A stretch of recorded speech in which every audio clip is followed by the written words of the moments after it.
यह कैसा स्टेशन है? बिल्कुल भूतिया लग रहा है। चारों तरफ सन्नाटा है, कोई यात्री नहीं। फिर उसने धीरे धीरे टिकट काउंटर की ओर कदम बढ़ाया।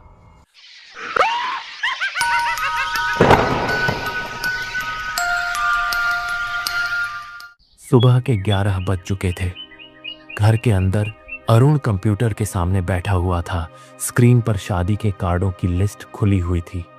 उसके बगल में पिता रामचरण खड़ा था। दोनों के चेहरे पर काम की थकान साफ झलक रही थी।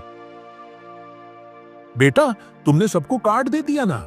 जी पिताजी, सबको कार्ड दे दिया। बस मामा जी ही बाकी हैं। अच्छा, तो फिर कल सुबह मामा के घर चले जाना और हाँ, कार्ड खुद देना, समझा? पिताजी, मामा का घर तो बहुत दूर है। क्या उनको टेलीफोन करके बता नहीं सकते? आजकल सब फोन से ही बताने लगे हैं। नहीं बेटा, ये हमारे घर की पहली शादी है और हमारे यहाँ का रिवाज है, शादी का कार्ड अपने हाथों से घर जाकर देना चाहिए। यही हमारी परंपरा है और यही अपनापन दिखाता है। ठीक है पिताजी, लेकिन वहां पहुंचने में देर होगी। रास्ता भी तो जंगल के बीच से जाता है। सुना है रात को वो रास्ता ठीक नहीं रहता। हाँ, वो रास्ता थोड़ा सुनसान है, लेकिन अगर तुझे देर हो जाए तो तू आज लौटना मत, वहीं ठहर जाना, सुबह निकलना।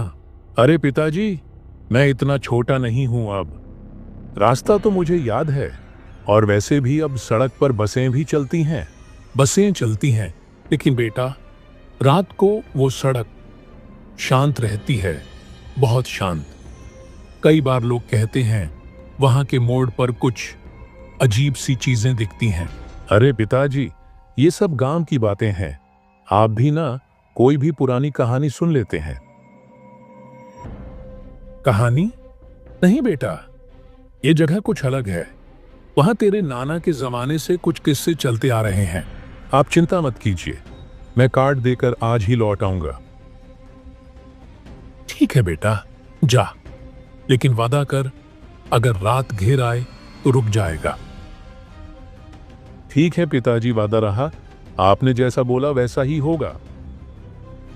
इतना कहकर अरुण उसी समय मामा के घर जाने के लिए निकल जाता है। अच्छे से जाना बेटा, रास्ता लंबा है और दोपहर में धूप भी तेज होगी। ठीक है पिताजी, चिंता मत कीजिए, मैं जल्दी लौट आऊंगा। हे भगवान, बस मेरा बेटा सही सलामत उसके मामा के घर पहुंच जाए और वापस घर लौट आए। अरुण सड़क पर चलता जा रहा था। हवा गर्म थी, लेकिन उसके मन में उत्साह था। आखिर घर की पहली शादी का कार्ड लेकर जा रहा था। लगभग आधा घंटा चलने के बाद वह बस स्टॉप पहुंचा, पर वहां बसों की कोई आवाज नहीं थी। एक बूढ़ा आदमी बेंच पर बैठा था। अरुण ने पूछा, चाचा, बस अभी कितनी देर में आएगी?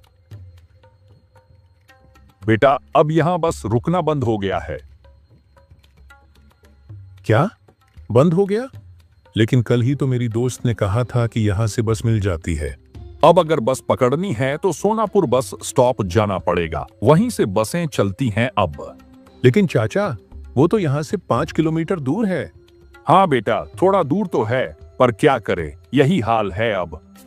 तू चाहो तो यहां से कोई ऑटो पकड़ ले, जल्दी पहुंच जाएगा। ठीक है चाचा, धन्यवाद। बूढ़ा आदमी सिर हिलाकर धीरे धीरे सड़क पार करके चला गया।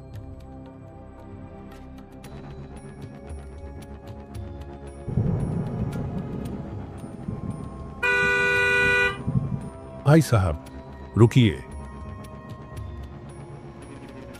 कहां जाना है? Sonapur bus stop. 20 रुपये लगेंगे। 20 रुपीज? लेकिन सोनापुर का किराया तो 10 रुपये है ना। अब भाई, जब से इस बस स्टॉप पर बसें रुकनी बंद हुई हैं, किराया भी बढ़ गया है। अगर जाना है तो बैठ जाओ, वरना अगला ऑटो कब आएगा पता नहीं। ठीक है, चलिए। वो ऑटो में बैठ गया। सीट पर थोड़ी धूल जमी थी, लेकिन उसे कोई परवाह नहीं थी। ऑटो धीरे धीरे चल पड़ा, इंजन की घरघराहट के साथ। पता नहीं सोनापुर तक पहुंचते पहुंचते कितना वक्त लगेगा। उम्मीद है बस मिल जाए जल्दी। सोनापुर बस स्टॉप पर धूप तेज थी।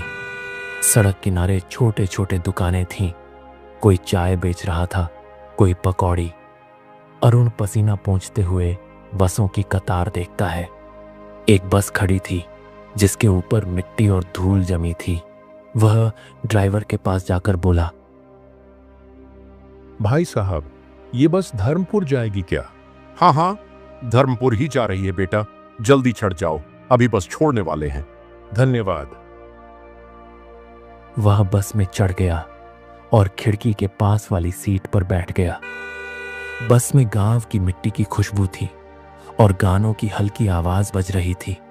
चलते चलते मेरे ये गीत याद रखना। करीब 4 घंटे बाद बस धर्मपुर पहुंची। जैसे ही बस रुकी, अरुण उतरा और चारों ओर नजर घुमाई। वही पुराना गांव, वही मिट्टी का रास्ता, वही पीपल का पेड़ जिसके नीचे बचपन में वो खेला करता था। घर के दरवाजे पर मामा, नानी और नाना खड़े थे। मामा ने जैसे ही अरुण को देखा, उसके चेहरे पर मुस्कान फैल गई। अरे अरुण, तू आ गया। हाय रे मेरे लाल, कितने सालों बाद आया है तू। आओ बेटा, आओ। घर में कदम रखते ही घर रोशन हो गया। सब ठीक है ना नाना, नानी? अब ठीक है बेटा, तू आ गया, बस अब सब अच्छा है। फिर उसने बैग से शादी का कार्ड निकाला और बोला, पिताजी ने भेजा है, मेरी बहन की शादी का निमंत्रण है। वाह, भगवान शादी मंगलमय करे। कुछ देर तक सब बातें करते रहे। अरुण उठने लगा तो नानी बोली, अरे अभी जा रहा है? तू कितने सालों बाद आया है, कम से कम एक दिन रुक जाना बेटा। नानी, मन तो है रुकने का, लेकिन घर में बहुत काम है। पिताजी अकेले हैं, आज ही लौटना पड़ेगा। ठीक है बेटा, अगर जाना ही है तो जाओ, पर दोपहर का खाना खाकर ही जाना। खाली पेट कोई रास्ता नहीं काटता। हाँ रे, 2 निवाले खा लें। तेरी पसंद का भुना बैंगन बनाया है। ठीक है नानी, खाना खाकर जाऊंगा। दोपहर के समय अरुण नाना के साथ चौकी पर बैठकर गांव का देसी खाना खा रहा था। दाल, चावल, बैंगन का भरता और ऊपर से नानी का बनाया घी का पराठा।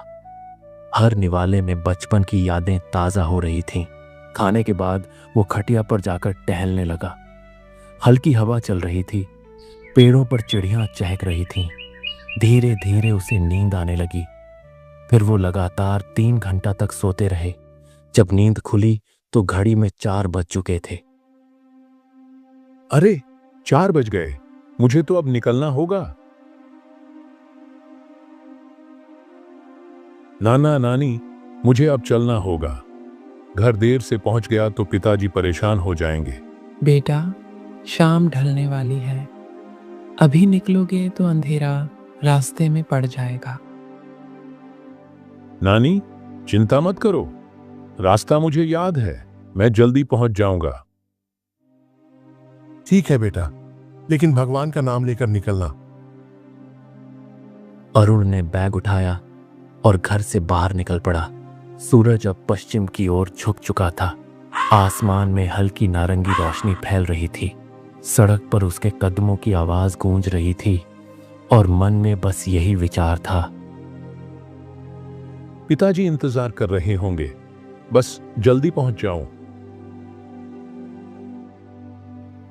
लेकिन उसे ये नहीं पता था कि वापसी का रास्ता वैसा नहीं रहने वाला था जैसा सुबह था। धर्मपुर बस स्टॉप पर सूरज अब आधा ढल चुका था। अरुण वहां पहुंचा और चारों ओर नजर घुमाई। सारे बस और ऑटो खड़े थे। धूल भरी सड़क पर वाहन बिना आवाज के खड़े थे, मानो समय थम गया हो। अरे भाई, सारे बस खड़े हैं, क्या हुआ? बेटा, आगे एक बस का एक्सीडेंट हो गया है, इसीलिए आज सारे बस बंद हैं। सोनापुर जाने वाली कोई भी गाड़ी अब नहीं चल रही। लेकिन मुझे तो घर जाना है। बस तो नहीं चलेगी, लेकिन आगे मोड़ पर तुम्हें शायद ट्रक या कोई लोरी मिल जाए। कोशिश करके देखो, शायद वह तुम्हें ले जाए। अरुण ने धन्यवाद किया और जल्दी जल्दी आगे मोड़ की ओर चल पड़ा। कुछ दूरी तय करने के बाद मोड़ पर सच में एक भारी ट्रक खड़ा था। अरुण ने विनम्रता से कहा, भाई साहब, मुझे सोनापुर जाना है, क्या आप मुझे वहां तक ले जा सकते हैं? बेटा, हमारी गाड़ी में कई सारे प्रोडक्ट और सामान होते हैं, जगह जगह रोकना पड़ता है और मालिक ने हमें नियम के अनुसार चलने को कहा है, इसीलिए मैं तुम्हें नहीं ले जा सकता। अरुण ने सिर झुकाकर धन्यवाद किया और वहां से सड़क किनारे खड़ा हो गया। सन्नाटा था, दूर दूर तक कोई आवाज नहीं थी। अरुण मन ही मन सोचने लगा, यहां भी कोई गाड़ी नहीं। शाम ढलने वाली है, शायद आज नानी के घर रुकना ही ठीक रहेगा। कल सुबह होते ही निकल जाऊंगा। लेकिन फिर चिंता हुई, पिताजी सोचेंगे कि मैं वापस लौट आया, उन्हें खबर देना जरूरी है। अचानक उसकी नज़र सड़क के किनारे एक पुरानी टेलीफोन बूथ पर पड़ी। वो जैसे ही उस दिशा में आगे बढ़ा, तभी घर जाना चाहते हो? गाड़ी ढूंढ रहे हो? मैं बता सकता हूं तुम्हें गाड़ी कहां मिलेगी। अरुण अचानक चौंक गया और पीछे मुड़ा। सामने खड़ा आदमी उसका चेहरा देखकर थोड़ा डरावना लग रहा था। चेहरा अजीब तरह से लंबा और फीका दिखाई दे रहा था। आंखों में कुछ अजीब चमक थी। हाँ, मुझे घर जाना है, कहाँ मिल सकती है गाड़ी? आगे चले जाओ, थोड़ी दूरी पर तुम्हें धर्मपुर स्टेशन मिलेगा, वहां जाओ, वहां से ट्रेन मिल जाएगी। अच्छा है, लेकिन किसी ने तो मुझे नहीं बताया कि यहाँ कोई स्टेशन है। खैर, अगर ट्रेन मिल जाए तो घर पहुंच जाऊंगा।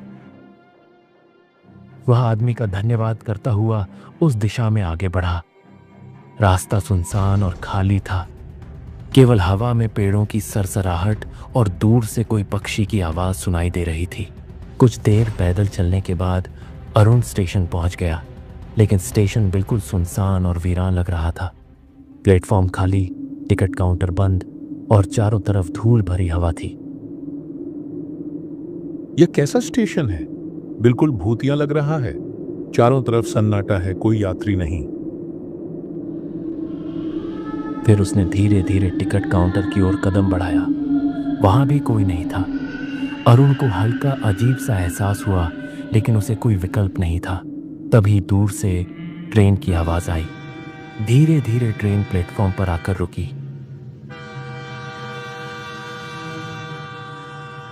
कैसी भी ट्रेन हो, सोनपुर स्टेशन में जरूर रुकेगी, वहीं उतर जाऊंगा। वह तेजी से ट्रेन में चढ़ गया, लेकिन ट्रेन में चढ़ते ही वह अजीब नजारा देखकर ठिठक गया। सीटों पर कोई यात्री नहीं थे।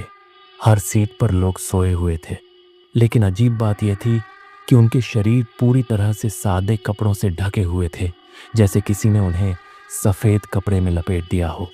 आवाजें नहीं थीं, केवल ट्रेन की हल्की हाँक सुनाई दे रही थी। यह तो अजीब है। कहीं ये सब लोग सच में सो रहे हैं या कुछ और? उसके दिल की धड़कन तेज हो गई। उसने खिड़की से बाहर देखा। प्लेटफॉर्म धीरे धीरे पीछे हट रहा था और चारों ओर सन्नाटा और अंधेरा फैलता जा रहा था। मुझे जल्दी से जल्दी सोनपुर स्टेशन पहुंचकर घर जाना होगा, पर यह ट्रेन कुछ तो अजीब है। ट्रेन में सन्नाटा था, लेकिन अरुण का दिल जोर जोर से धड़क रहा था। हिम्मत करके उसने एक सोए हुए यात्री के शरीर से सफेद कपड़ा हटाया तभी उसकी आंखें खुली और वह अचानक बैठ गया। ये कौन सी जगह है? मैं कहां हूं? उसने कुछ भूल भुलैया जैसी बातें बोलना शुरू कर दिया। तुम लोग कौन हो और कहां जा रहे हो? हम सब पिछले 20 सालों से इस ट्रेन पर सफर कर रहे हैं और सफर कभी खत्म नहीं होता। अरुण की गर्दन पर ठंडक दौड़ गई और वह पीछे हट गया। तुम कहां जा रहे हो? मैं सोनपुर जा रहा हूं। तुम्हारा यह यात्रा कभी खत्म नहीं होगा। अरुण पूरी तरह घबरा गया। मन ही मन बोला, क्या करूं? यह सब सच में हो रहा है। जरा पीछे मुड़कर देखो। अरुण ने धीरे धीरे पीछे मुड़कर देखा। उसकी आंखें फैल गईं। ट्रेन की हर सीट पर खड़े यात्री मृत या सोते नहीं, सभी उसकी ओर घूर रहे थे। अरुण का दिल धड़कना बंद सा हो गया और अचानक उसने ट्रेन से कूदने का साहस किया। वह नदी में गिर गया। पानी ठंडा और गहरा था। रात में पास के किनारे कुछ मछुआरे नाव में मछली पकड़ रहे थे। अरे, किसी आदमी की आवाज आई। ऐसा लगा जैसे ट्रेन से कोई गिरा हो।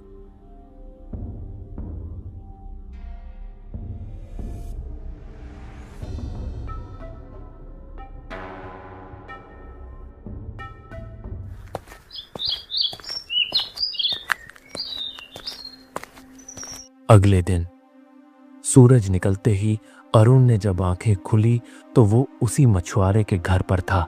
उसने सारे घटने खुलकर बताया। यह स्टेशन अभी भी श्रापित है। वहां कोई ट्रेन रुकती ही नहीं। बहुत साल पहले एक हादसा हुआ था, तब से यह स्टेशन बंद है। और हां, लोग कहते हैं कि रात में जो ट्रेन रुकती है उसमें सफर करने वाले कभी घर नहीं लौट पाते। मैं आज जिंदा हूं, लेकिन उस स्टेशन की ट्रेन शायद कभी किसी का सफर खत्म ही नहीं होने वाली।